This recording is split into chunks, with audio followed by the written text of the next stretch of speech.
Hello friends, welcome to make future channel में आपका स्वागत है। आज अपन देखेंगे quiz for all competitive exam. तो आपको वीडियो पसंद आए तो लाइक शेयर सब्सक्राइब जरूर कीजिएगा। चलिए देखते हैं आज के क्विज। तो दोस्तों, ये मेरे बारे में संक्षिप्त जानकारी है, आप चाहें तो पढ़ सकते हैं। तो चलिए शुरू करते हैं अपना सबसे पहला क्वेश्चन। आज क्विज क्विज खेलने की कोशिश करेंगे और आपको कुछ खेल के माध्यम से जानकारी भी प्रदान की जाएगी। तो दोस्तों, जैसे पहला प्रश्न है कि राष्ट्रीय कौशल विकास मिशन की शुरुआत कब हुई। तो राष्ट्रीय कौशल विकास मिशन की शुरुआत कब हुई, तो आपको ये पता होना चाहिए। जैसे ए 14, बी 15, सी 2016 और डी 2017। तो इसका सही उत्तर है 2015। तो आइए अब इसके बारे में थोड़ी और जानकारी इकट्ठा करने की कोशिश करते हैं कि राष्ट्रीय कौशल विकास मिशन क्या है, कब शुरुआत हुई, कौन सा मंत्रालय ने इसकी इसकी शुरुआत की थी। वो आइए देखने की कोशिश करते हैं। और यहाँ आप देख सकते हैं भारत सरकार का जो है ये एक पैम्पलेट है। इसमें आप देख सकते हैं national skill development corporation transforming the skill landscape. यहाँ देखिए दिया है स्किल इंडिया, कौशल भारत, कुशल भारत। तो इस तरीके से आप चाहें तो इसको पढ़ सकते हैं। तो आइए जानकारी इकट्ठा करने की कोशिश करते हैं। तो दोस्तों, जैसे कि आपको मालूम होगा कि स्किल इंडिया मिशन के तहत हर साल 1 करोड़ से अधिक युवा प्रशिक्षित हो रहे हैं। तो अभी क्या हो रहा है, हाल ही में हर हर साल 1 करोड़ से अधिक युवाओं को इस मिशन के तहत प्रशिक्षित किया जा रहा है। तो 15 जुलाई 2022 को स्किल इंडिया कार्यक्रम की 7वीं वर्षगांठ मनाई गई। इस योजना को राष्ट्रीय कौशल विकास मिशन भी कहा जाता है। तो ये स्किल इंडिया कार्यक्रम को ही राष्ट्रीय कौशल विकास मिशन भी कहा जाता है। क्या उद्देश्य है इस मिशन का?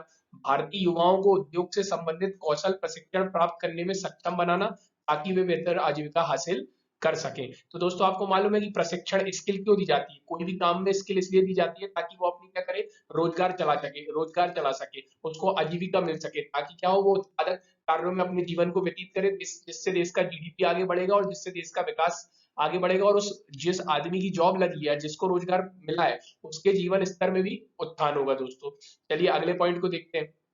तो जैसा मैंने आपको बताया कि इसके तहत हर साल करोड़ों युवा क्या हो रहे हैं, प्रशिक्षित हो रहे हैं। और 22 तक 2022 तक 40 करोड़ से अधिक भारतीयों को प्रशिक्षित करने के उद्देश्य से इसे शुरू किया गया है। तो 2022 तक क्या लक्ष्य रखा अपन ने?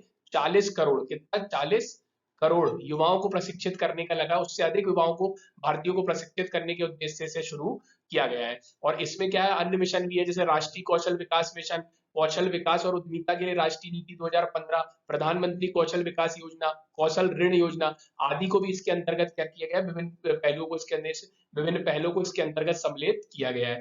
अगला पॉइंट देख लेते हैं। यह कौशल विकास और उद्यमिता मंत्रालय का प्रमुख कार्यक्रम है। अब देखिए एक तरीका, जैसे मैंने आपसे पूछा कि कब शुरू हुआ, तो आपने बता दिया कि 2015 में शुरू हुआ। एक और चीज पता चल गई कि इसका अन्य नाम क्या है, स्किल इंडिया कार्यक्रम। एक और चीज पता चल गई कि इसका उद्देश्य क्या है, युवाओं को कौशल प्रशिक्षण प्रदान करने में सक्षम बनाना, ताकि उन्हें जीविका प्राप्त हो सके। ये एक और इंपॉर्टेंट फैक्ट आपसे पूछा जा सकता है कि किस मंत्रालय ने इस कार्यक्रम को चालू किया है, किस मंत्रालय का ये कार्यक्रम है, तो आप बता पाएंगे कौशल विकास और उद्यमिता मंत्रालय, है ना। कौशल विकास और उद्यमिता मंत्रालय का कार्यक्रम है, जिसे राष्ट्रीय कौशल विकास निगम। अब देखिए, मंत्रालय और मंत्रालय के अंदर भी एक निगम होता है जो इसको क्रियान्वित कर रहा है। तो उस निगम का नाम क्या है? राष्ट्रीय कौशल विकास निगम। तो अब इससे रिलेटेड आपको 5-6 चीजें पता चल गई। अब जरूरी नहीं क्वेश्चन यही आ जाएगी कब शुरू हुआ था। ये भी क्वेश्चन पूछा जा सकता है कि किस मंत्रालय ने इसको का कार्यक्रम है, कौन सी जो संस्था या निगम है जो इसको क्रियान्वित कर रहा है, ये भी पूछा जा सकता है कि इसका उद्देश्य क्या है। तो इस तरीके से ये आपका पूरा कंप्लीट हो जाता है। चलिए अगले कुछ की तरफ बढ़ते हैं। हाल ही में सुर्खियों में रहा सिमाचलम मंदिर कहाँ स्थित है? ये आजकल बहुत चर्चा में ये मंदिर, तो ये कहाँ स्थित है? तो ए आंध्र प्रदेश, बी तमिलनाडु, सी केरल और डी कर्नाटक। तो इसका सही उत्तर है आंध्र प्रदेश के विशाखापट्टनम में उपस्थित है। यहाँ आप इस मंदिर का चित्र देख सकते हैं। कहाँ है? आंध्र प्रदेश के विशाखापट्टनम में ये इसका मंदिर का चित्र है। चलिए तो अब इसके बारे में थोड़ी जानकारी इकट्ठा कर लेते हैं। तो अब जैसे कि ये मंदिर है, इस मंदिर के अंदर जो भगवान है वो कौन से है? तो वरालक्ष्मी नरसिंह जी हैं इसके अंतर्गत। तो आंध्र प्रदेश के सिमाचलम मंदिर में भगवान श्री वरालक्ष्मी नरसिंह स्वामी की वार्षिक 12 जुलाई से इनकी गिरी प्रदक्षिणा शुरू हो गई है। गिरी प्रदक्षिणा मतलब उनके चारों तरफ जो भी उनका त्योहार वगैरह या जो भी चीज होती होगी वो शुरू हो गई है। और ये क्या है मंदिर? तो एक प्रसिद्ध हिंदू मंदिर है जो आंध्र प्रदेश के विशाखापट्टनम में सिमाचलम पहाड़ी पर स्थित है। अगला, मंदिर से प्राप्त कई शिलालेखों से मंदिर के निर्माण और जीर्णोद्धार कराने वालों की जानकारी प्राप्त होती है दोस्तों। और इसके बारे में एक इंपॉर्टेंट फैक्ट और ये दोस्तों कि मंदिर की स्थापना के संबंध में कोई भी पुख्ता जानकारी उपलब्ध नहीं है दोस्तों। और इसके अंदर जो शिलालेख मिले हैं उससे उसके मंदिर के निर्माण और जीर्णोद्धार कराने वालों की जानकारी प्राप्त होती है। अब जो इसके अंदर के शिलालेख मिले उनके बारे में, इन शिलालेख में सबसे पहले सन 1098 से 99, 1098 से 1099 के दौरान चोल राजा कुलोतुंगा प्रथम के द्वारा मंदिर में निर्माण की जानकारी सामने आती है। तो शिलालेख से ये चोल राजा के बारे में जानकारी मिलती है। मंदिर, अब देखिए एक क्वेश्चन आता है कि किस शैली में बना है, तो मंदिर का निर्माण द्रविड़ वास्तुकला के अनुसार हुआ है। केवल अक्षय तृतीय को छोड़कर बाकी दिन यहाँ मूर्ति चंदन से ढकी रहती है। जो जब वो चंदन से ढकी रहती है तो वो शिवलिंग जैसी प्रतीत होती है दोस्तों। तो केवल अक्षय तृतीय को छोड़कर बाकी दिन ये मूर्ति काय से ढकी रहती है, चंदन से ढकी रहती है दोस्तों। अब इसके बारे में भी जानकारी हो गई। अब अगले क्विज की तरफ बढ़ते हैं दोस्तों। जैसे निम्न कौन सा सतत विकास लक्ष्य एसडीजी स्वास्थ्य से संबंधित है? कौन सा एसडीजी सस्टेनेबल डेवलपमेंट गोल है जो स्वास्थ्य से संबंधित है? एसडीजी 3, 4, 11 और 12। तो इसका उत्तर क्या हो जाएगा दोस्तों? स्वास्थ्य। तो स्वास्थ्य से रिलेटेड अपना एसडीजी 3, सस्टेनेबल डेवलपमेंट गोल 3। अब आइए कुछ एसडीजी के बारे में जानकारी जुट लेते हैं। तो दोस्तों जैसे कि आपको मालूम है कि अपने एसडीजी कितने हैं? टोटल 17 एसडीजी है, और आपको मेरे हिसाब से 17 के 17 याद होने चाहिए, इससे आपको काफी फायदा होगा। तो चलिए एक एक करके अपन देख लेते हैं। पहला है नो पावर्टी, मतलब गरीबी की समाप्ति। दूसरा है भुखमरी की समाप्ति, जीरो हंगर। तीसरा है गुड हेल्थ एंड वेलबींग, मतलब स्वास्थ्य का उत्थान करना, स्वास्थ्य संवर्धन। फिर चौथा क्या है? एजुकेशन, क्वालिटी एजुकेशन, शिक्षा। पांचवा क्या है? Gender equality. छठा क्या है? Clean water and sanitation. फिर उसके सातवां क्या है? अफोर्डेबल एंड क्लीन एनर्जी, मतलब स्वच्छ ऊर्जा की बात हो रही है। एट क्या है? Decent work and economic growth, economic growth की बात हो रही है। नौवा क्या है? Industry, innovation and infrastructure. Triple I से याद कर लीजिए, आई आई आई। और आपको मालूम है इंग्लिश में जो है A B C D F G H I में आई नौवा अल्फाबेट होता है, तो इस तरीके से आप ट्रिक बना के इसको याद कर सकते हैं। 9 हो गया आई, और इसमें 3 आई है, इंडस्ट्री, इनोवेशन एंड इंफ्रास्ट्रक्चर। 10 में आप देख सकते हैं रिड्यूस इनइक्वालिटी। 11 में आप देख सकते हैं सस्टेनेबल सिटी एंड कम्युनिटी, सतत शहरों का निर्माण करना। रिस्पॉन्सिबल कंजम्पशन एंड प्रोडक्शन, मतलब जितनी जरूरत है उतना ही खाना, उससे आवश्यकता से ज्यादा ना खाना, रिस्पॉन्सिबल कंजम्पशन एंड प्रोडक्शन। 13वां है क्लाइमेट एक्शन। 13 वैसे ही नेगेटिव नंबर होता है, तो अपन ऐसे याद कर सकते हैं 13 एक नेगेटिव है, तो उसको नेगेटिव तरीके से क्लाइमेट एक्शन के बारे में बात कर सकते हैं कि अपन ने पर्यावरण को खराब कर दिया है। अब जैसे ही क्लाइमेट की बात होगी तो आप मान लीजिए ये भारत है और यहाँ क्या है? समुद्र। तो आप मान लीजिए भारत में एंटर कर रहे हैं, तो 13 क्लाइमेट है, और क्लाइमेट में पहले क्या पड़ेगा? समुद्र। तो चौथा याद कर लीजिए लाइफ बिलो वाटर। और 15वां क्या याद कर लीजिए? अब एंटर कर गए, लाइफ ऑन लैंड। छठा 16 क्या याद करेंगे? Peace, justice and strong institutions. और 17वां याद करेंगे पार्टनरशिप फॉर द गोल। तो दोस्तों देखिए इसको याद करने की अपन कोशिश करते हैं, थोड़ी ट्रिक बनाते हैं, अपन भूल जाते हैं ना, तो इसको थोड़ा ट्रिक बना के देखिए कैसे याद किया जा सकता है। जैसे मानिए कि पहला क्या है? गरीबी। अब देखिए एक गरीबी आपने याद कर लिया, तो आपको मालूम है जो आदमी गरीब है, जो आदमी गरीब है उसके पास खाने को नहीं होगा, तो दूसरा बन जाता है भुखमरी। फिर आप मान लीजिए जिस आदमी जो गरीब है, जिसके पास खाने को नहीं है, वो स्वास्थ्य पे क्या खर्चा करेगा, तो तीसरा स्वास्थ्य बन जाता है। उसके बच्चे शिक्षा लेने क्या जाएंगे, तो चौथा शिक्षा बन जाता है। अब पांचवा, तो आप अपने हाथ में देखेंगे 5 उंगली होती है, और 5 उंगलियां बराबर नहीं होती, तो इनइक्वालिटी से आप याद कर सकते हैं पांचवा जेंडर इनइक्वालिटी है। और जब दोनों हाथ की उंगलियां देखेंगे तो 10 होती है, और 10 बराबर नहीं होती, तो देखिए 5 का डबल 10, 10 में रिड्यूस इनइक्वालिटी। इसी तरीके से 6 को आप ऐसे लिखते हैं, इसको थोड़ा ऐसे लिखेंगे तो डब्ल्यू बन जाएगा, तो छठवा हो जाएगा वाटर से रिलेटेड। सातवां आप देख सकते हैं, सातवां, और 7 आपको एस जैसा नहीं दिखता, तो आप थोड़ा सोलर एनर्जी से याद कर सकते हैं, तो नवीकरणीय ऊर्जा, अफोर्डेबल एंड क्लीन एनर्जी। अब 8 आप ऐसे लिखते हैं, इसको थोड़ा ऐसे घुमा के लिख दीजिए तो इन्फिनिटी। और आपको मालूम है कि पैसा मनुष्य के लिए लालची है, तो अर्थव्यवस्था को क्या करना है? अपन को इन्फिनिटी ले जाना, ज्यादा से ज्यादा पैसा कमाना है। इस तरीके से ट्रिक बनाने के लिए बता रहा हूँ मैं, सिर्फ हंसी मजाक में, कि decent work and economic growth, तो अपन को कैसी इकोनॉमिक ग्रोथ करनी? इन्फिनिटी। इन्फिनिटी से 8 याद हो जाएगा। 9वां मैंने आपको बता ही दिया, A B C D F G H I में 9वां आई होता है। 10वां मैंने आपको बता दिया। 11, अब 1 और 1 11 होता है, तो अपन ऐसे बोलो कि 1 और 1 ऐसी सिटी बनानी है हमको कि मजा ही आ जाए, तो इस टाइप की सिटी बनानी, तो 1 और 1 सस्टेनेबल सिटी हो गई। 12 में आप ऐसा याद कर सकते हो कि 12 घंटे खाते पीते नहीं रहना है, तो 12 होगा रिस्पॉन्सिबल कंजम्पशन। 13 मैंने आपको बता दिया नेगेटिव नंबर है, तो क्लाइमेट की बात कर लो। अब क्लाइमेट में सबसे पहले जल आएगा, फिर स्थल आएगा। और 16 में जब peace, justice and strong institutions, मतलब आपको क्या करना है? पीस जस्टिस के लिए अच्छे अच्छे इंस्टीट्यूशन बनाना है जो इस चीज की तरफ आगे बढ़े, और piece justice and strong institution. और ये सब तभी संभव है, सब तब घर का हर एक आदमी, समाज का हर एक आदमी, देश का हर एक आदमी, और विदेश का हर एक आदमी, और विश्व की सारी संस्था एक साथ हो जाए, तो पार्टनरशिप फॉर द गोल दोस्तों। तो इस तरीके से मैंने आपको याद कराने की कोशिश करी, तो इस तरीके से ट्रिक बना के आप ज्यादा से ज्यादा एसडीजीज को याद कर सकते हैं। तो चलिए अगले क्वेश्चन की तरफ बढ़ते हैं दोस्तों। चौथा क्वेश्चन, औद्योगिक उत्पादन सूचकांक, इंडेक्स ऑफ इंडस्ट्रियल प्रोडक्शन किसके द्वारा जारी किया जाता है?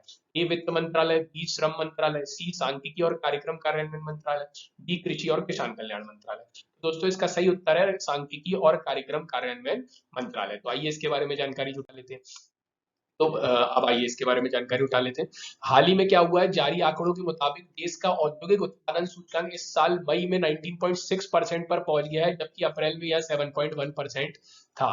तो दोस्तों क्या हुआ, अभी ये सूचकांक निकला है, तो अप्रैल में 7.1% था, अब ये बढ़ के 19.6% पहुंच गया है। तो देखिए क्या है दोस्तों इसके बारे में, तो भारत में से सांख्यिकी और कार्यक्रम कार्यान्वयन मंत्रालय के अंतर्गत राष्ट्रीय सांख्यिकी कार्यालय द्वारा मासिक रूप से जारी किया जाता है। तो दोस्तों अब देखिए यहीं पे 3-4 फैक्ट बन गए। मंत्रालय कौन सा है, सांख्यिकी और कार्यक्रम कार्यान्वयन मंत्रालय के अंतर्गत कौन है, राष्ट्रीय सांख्यिकी कार्यालय। जैसे अपन ने पीछे पढ़ा था वो जो राष्ट्रीय कौशल विकास योजना, तो उसके अंदर भी एक मंत्रालय था और उसको लागू कराने वाली एक संस्था थी, NSDC, national skill development corporation, राष्ट्रीय कौशल विकास निगम। इसी तरीके से देखिए यहाँ मंत्रालय है सांख्यिकी और कार्यक्रम कार्यान्वयन मंत्रालय, और उसके अंतर्गत निकालता कौन है, राष्ट्रीय सांख्यिकी कार्यालय, नेशनल स्टैटिस्टिकल ऑफिस। और क्या एक और फैक्ट ये है कि कैसे निकालता है, 6 महीने में, एक साल में, तो हर महीने निकाला जाता है, हर महीने निकाला जाता है। इसे अर्थव्यवस्था के विनिर्माण क्षेत्र का एक महत्वपूर्ण आर्थिक संकेतक माना जाता है। तो दोस्तों ये क्यों निकाला जाता है, ताकि विनिर्माण क्षेत्र में अपन को ये देखना रहता है कि कैसा रुझान है। विनिर्माण क्षेत्र मतलब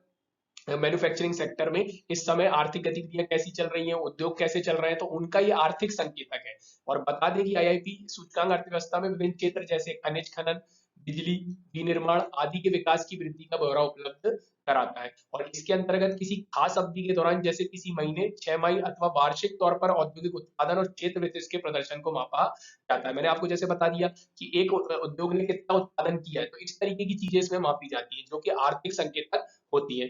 चलिए दोस्तों, तो ये भी हो गया। अब अपना अगले की तरफ बढ़ते हैं। अब देखिए ये आज का अपना लास्ट है, 5वां क्विज है, वैश्विक लैंगिक अंतराल सूचकांक, ग्लोबल जेंडर गैप रिपोर्ट। तो वैश्विक लैंगिक अंतराल सूचकांक जो अभी हाल ही में आया 22 में, के संदर्भ में कौन सा कथन सत्य है, तो इसे आईएमएफ द्वारा जारी किया जाता है। तो दोस्तों और दूसरा बी, वैश्विक लैंगिक अंतराल सूचकांक 22 में भारत की रैंकिंग 130 है। तो आप बताइए केवल एक सही है, केवल दो सही है, एक और दो सही है, इनमें से कोई नहीं। तो दोस्तों इसका आंसर है इनमें से कोई नहीं, क्योंकि आईएमएफ द्वारा नहीं, जबकि डब्ल्यूईएफ के द्वारा इसे जारी किया जाता है। और 22 में भारत की रैंकिंग क्या है, आइए अपन समझने की कोशिश करते हैं, इसके बारे में भी जानकारी जुटा लेते हैं। तो देखिए जारी करता कौन है, वर्ल्ड इकोनॉमिक फोरम। अब इसको जारी करने के कुछ आयाम होते हैं, जैसे आपकी मार्कशीट आती है, मार्कशीट आती है ना आपकी, तो उसमें आपके सोशल साइंस में, हिस्ट्री में, पॉलिटी में नंबर होते हैं। तो इस तरीके से ये आपके सब्जेक्ट हैं जिन आधार पर आपके मार्क्स कैलकुलेट होते हैं। उसी तरह से इसके भी 4 आयाम है, 4 सब्जेक्ट है, जिस आधार पर कैलकुलेट किया जाता है कि किसी देश का जो है ग्लोबल जेंडर गैप रिपोर्ट में क्या सूचकांक है, वो किस पोजीशन पे करता है। जैसे किसी एक बच्चे का कई सब्जेक्टों में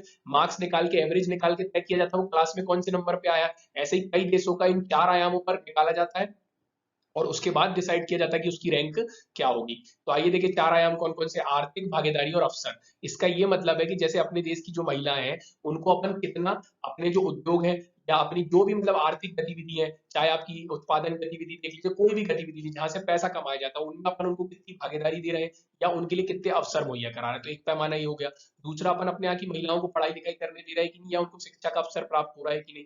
तीसरा, स्वास्थ्य और उत्तरजीविता, जो अपने यहाँ पे महिलाएं बच्ची हैं उनका स्वास्थ्य कैसा है, या उत्तरजीविता मतलब वो कितने साल तक जीवित रहती है, सस्टेन करती है, तो उसे बोलते हैं स्वास्थ्य और उत्तरजीविता। तो 3 आयाम हो गए। और चौथा है राजनीतिक सशक्तिकरण। जैसे आपको मालूम होगा कि संसद में हो गया, विधानमंडल में हो गया, या राजनीति के क्षेत्र में आज कितनी महिलाएं हैं। जैसे संसद में अभी बिल पेंडिंग है कि महिलाओं को ज्यादा से ज्यादा संसद में आरक्षण देना है, लेकिन वो अभी पास नहीं हो रहा। तो इस टाइप की चीजों के आधार पर विश्व आर्थिक मंच, वर्ल्ड इकोनॉमिक फोरम जो है वो किसी देश की रैंकिंग प्रदान करता है। अब देखिए जैसे सूचकांक, जैसे आपके स्कूल में मार्क्स मिलते हैं 0 से 100 के बीच में कितने नंबर मिले, ऐसे ये 0 से 1 के बीच में नंबर प्रदान करता है, 0 से 1 के बीच में। जहां जो 1 होता है वो पूर्ण लैंगिक समानता दिखाता है, मतलब एक जिसको मिला वो मतलब टॉप कर गया, उसने उसके उसके देश में पूरी लैंगिक समानता है, मतलब जितने अवसर पुरुष के लिए उपलब्ध है उतने ही अवसर महिला के लिए भी उपलब्ध है। और जिस देश का 0 है वहां पूर्ण असमानता है, मतलब वहां पुरुषों को बढ़ावा दिया जा रहा है, महिलाओं को दबाया जा रहा है। अब आ जाइए, तो 146 देशों का इनने रिजल्ट निकाला, जैसे मैंने बताया ना इतने बच्चों का रिजल्ट निकाला, इनने 146 बच्चों का रिजल्ट निकाला, जिसमें फर्स्ट आया आइसलैंड, सेकंड आया फिनलैंड और थर्ड आया है नॉर्वे। और इसमें सबसे लास्ट बच्चा कौन सा निकला खराब, अफगानिस्तान सबसे खराब प्रदर्शन करने वाला देश है। और भारत का क्या रैंक आया, तो भारत 146 में 135वें स्थान पर आया, कोई बहुत अच्छा रैंक नहीं आया भारत। तो भारत को इस क्षेत्र में काम करने की जरूरत है, और भारत कर भी रहा है, बेटी बचाओ बेटी पढ़ाओ योजना जैसी योजनाएं चला के महिलाओं को आगे बढ़ावा दिया जा रहा है। जैसे संसद में बिल पेंडिंग है, जिस दिन वो पास हो जाएगा तो अपना इस क्षेत्र की तरफ एक और महत्वपूर्ण कदम होगा ये।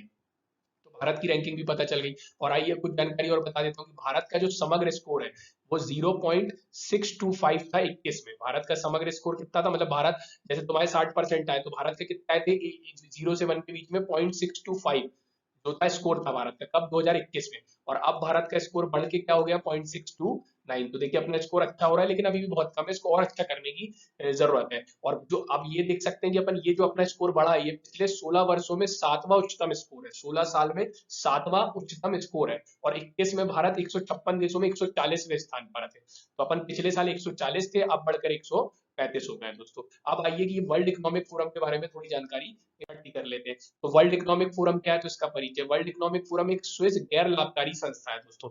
गैर लाभकारी मतलब एक एनजीओ है। एनजीओ मतलब क्या होता है, नॉन गवर्नमेंट ऑर्गेनाइजेशन, जो लाभ के लिए काम नहीं करते, जो समाज सेवा के लिए काम करते हैं। तो वर्ल्ड इकोनॉमिक फोरम क्या है, गैर लाभकारी संस्थान है, जिसकी स्थापना 71 में जेनेवा स्विट्जरलैंड में हुई थी। जेनेवा स्विट्जरलैंड में हुई थी दोस्तों। तो इस सरकार द्वारा इसे सार्वजनिक निजी सहयोग के लिए एक अंतरराष्ट्रीय संस्था के रूप में मान्यता प्राप्त है। सार्वजनिक निजी सहयोग मतलब पब्लिक प्राइवेट पार्टनर है एक एनजीओ, लेकिन इसमें क्या है, इसको पैसे सरकार भी देती है, इसको निजी संस्था भी देती है, ऐसे बहुत सारी संस्थाएं देती हैं। और इसका स्टेटस है सार्वजनिक निजी सहयोग, मतलब इसको सरकारें भी पैसे दे सकती है, मदद दे सकती है, निजी भी इसको मदद दे सकते हैं। चलिए दोस्तों, तो अब ये हाल ही में, अब देखिए मैंने आपसे ग्लोबल जेंडर गैप इंडेक्स या रिपोर्ट मैंने पूछा, तो आपने बता दी कि वर्ल्ड इकोनॉमिक फोरम ने निकाला है। इसी तरीके से वर्ल्ड इकोनॉमिक फोरम अन्य बहुत सारी रिपोर्टें निकाली जाती हैं, और पेपर में कुछ भी पूछ सकता है, जरूरी नहीं कोई एक पूछे, इसलिए अपन को सब मालूम होना चाहिए। तो देखिए एनर्जी ट्रांजिशन इंडेक्स निकालता है, ग्लोबल कॉम्पिटिटिवनेस रिपोर्ट निकालता है, वैश्विक प्रतिस्पर्धात्मक रिपोर्ट, और ऐसे एनर्जी ट्रांजिशन इंडेक्स, ऊर्जा संक्रमण सूचकांक, और क्या निकालता है, वैश्विक सूचना प्रौद्योगिकी रिपोर्ट निकालता है, ग्लोबल आईटी रिपोर्ट। और वर्ल्ड इकोनॉमिक फोरम द्वारा इंसीड और कर्नेल यूनिवर्सिटी के साथ मिलकर इस रिपोर्ट को प्रकाशित, किस रिपोर्ट को, ये वाली रिपोर्ट की बात चल रही है। इसको वर्ल्ड वर्ल्ड इकोनॉमिक फोरम और इसकी मदद कौन करता है, इंसीड, ये दोनों मिलकर निकालते हैं, और कार्नेल यूनिवर्सिटी। और फिर एक और रिपोर्ट निकालता है जो अपन ने अभी पढ़ी, ग्लोबल जेंडर गैप रिपोर्ट। और एक और रिपोर्ट निकालता है वैश्विक जोखिम रिपोर्ट, ग्लोबल रिस्क रिपोर्ट। और एक और रिपोर्ट निकालता है वैश्विक यात्रा और पर्यटन report, global travel and tourism report दोस्तों। तो दोस्तों इस तरीके से आज अपन ने 5 क्विज निपटाए। आपको वीडियो पसंद आए तो लाइक शेयर सब्सक्राइब जरूर कीजिएगा। और मैं अभी बहुत सारे कोर्सेज लेके आ रहा हूँ एमपीपीएससी के लिए और अदर कॉम्पिटेटिव एग्जाम के लिए। अभी मैंने एमपीपीएससी की यूनिट 9 शुरू कर दी है, और वो क्या है, पर्यावरण। और पर्यावरण जिस जिस क्षेत्र में आपको काम आए, जिन जिन पेपर में, जैसे फॉरेस्ट में काम आता है, एग्रीकल्चर में काम आता है, तो उन सब के लिए भी ये वीडियो काफी मदद रहेंगे जो मैं लेके आ रहा हूँ। और इसको आप पसंद किए हो तो लाइक शेयर